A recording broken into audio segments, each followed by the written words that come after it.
What's up, everybody? Albert here from Remax Specialist, here to help you and coach you through your real estate career. Let's talk about part two on how to host a successful open house. So you put out all your signs. You've got a couple of minutes now before your open house actually starts. What you want to do is actually door knock the entire neighborhood, at least 30 houses, and invite the neighbors to your open house.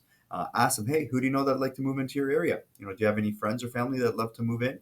How long have you lived at this address? If you were to move, where would you go next? By all means, come to my open house.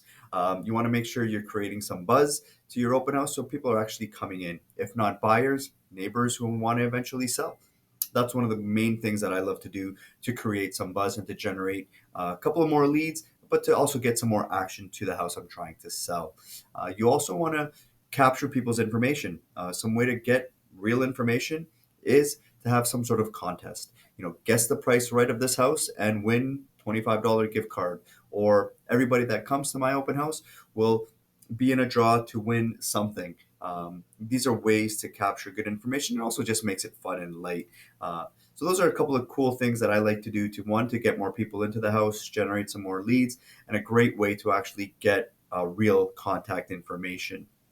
Hope that helps, guys. Good luck.